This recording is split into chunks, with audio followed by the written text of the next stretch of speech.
प्रश्नाचं उत्तर या ठिकाणी देऊ इच्छितो. मी सलीम बाबा सय्यद प्रभाग क्रमांक 13मध्ये अपक्ष म्हणून थांबलेलो आहे.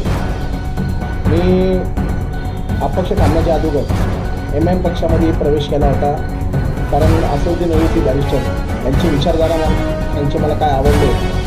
परंतु महाराष्ट्रामध्ये जे काही आता उलटापालट राजकारण झालं त्या उलटापालट राजकारणामध्ये दिसून आलं की राजकीय पक्ष कुठल्या स्तरावर जाऊ शकतात आणि प्रभागामध्ये काय घडू शकतं तर चांगला मला अनुभव आला. त्याच्यामुळे मी पक्षाचा उमेदवारी अर्ज न भरता अपक्ष म्हणून या ठिकाणी उमेदवारी अर्ज दाखल करून अपक्ष लढवत आहे. या प्रभागामध्ये त्यामध्ये निवडणूक लढवत होता.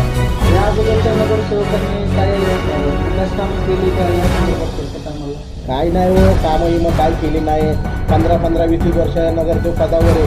पुणे स्टेशन पुणे शहराचा केंद्रबिंदू आहे. लाखोनी लोक तिथं या ठिकाणी येतात. जेवढा तिथं वर्दळ असती अहो ते वाहन दळ बघा लावून टेंडर पास करून घेतली आणि विमान ते पार्किंग खिशामध्ये टाकून घेतली. कोट्यावधींचा पैसा नुसता येतोय खातोय. अरे पुणे शहरामध्ये आणि विशेष करून पुणे स्टेशन भागामध्ये कुठलाही विकास नाही आहे. या स्थानिक जे नगरसेवक आलेत ना 15-20 वर्ष यांनी फक्त स्वतःचा स्वार्थ, स्वतःची खिशं, स्वतःची पोरं बाळं भरलेली आहेत हे लक्षात ठेवा. तुम्ही आत्ता पण जाऊन बघा एवढं तिथं गलिच्छ या ठिकाणी म्हणावं खूप कोणी करत आहे. एवढं तिथं घाण आहे.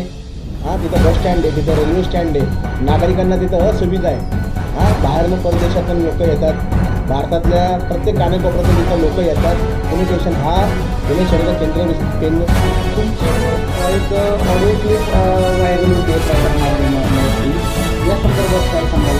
माझी ती व्हिडिओ जी आहे ते प्रसार माध्यमाची तुम्हाला जी काही फोन झाला त्या संदर्भामध्ये प्रभाग क्रमांक 13 ढोले पाटील क्षेत्रीय कार्यालय निवडणूक अधिकारी यांच्याकडे मी खबर माझा तो क्लिप संदर्भामध्ये माझं त्यांना कळवलेलं आहे. संबंधित त्याविषयी तक्रार दाखल करून घेण्यात आलेलं आहे आणि संबंधितांना त्या ठिकाणी नोटीस बजावण्यात आलेलं आहे. परंतु प्रभाग 13मध्ये मी लढत असताना माझा आवाज कोणी दाबू शकत नाही. माझा प्रभाग क्रमांक 13 आहे, तर परंतु पुण्यासाठी मी लढणारा लढाऊ आहे. छत्रपती शिवराय फुले शाहू आंबेडकर यांचा वारसा जपणारा मी सलीम बाबा आहे. त्याच्यामुळे काय मला माझा आवाज कोणी दाबू शकत नाही. लक्षात ठेवा. साम नाम दंडवे तुम्ही वापरताय, परंतु लोकांच्या मनात आदिराज्य गाजवणारा हा बाबा सलीम प्रभाग 13मध्ये अपक्ष सलीम बाबा हे लोकांच्या मनात आदिराज्य गाजवणारे किंवा असं नाव आहे. त्याच्यामुळे मी अशा धमक्यांना अजिबात तारा देत नाही. लढणार आणि लढून दाखवणार हे तुमच्या प्रसार माध्यमामध्ये या ठिकाणी सांगू इच्छितो.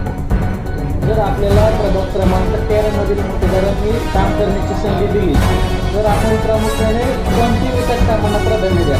माझ्याकडे विशेष करून प्राधान्य मी एकच देणार आहे. मी कुठलाही आमिष दाखवणार नाही माझ्या मतदारांना. आणि जे काही ज्यांनी माझ्यावर विश्वास टाकला अशा मतदारांना मी एकच सांगेन, माझ्या भागामध्ये सर्व धर्म समभाव सामाजिक बांधिलकी जपण्याचा मी प्रयत्न करेन.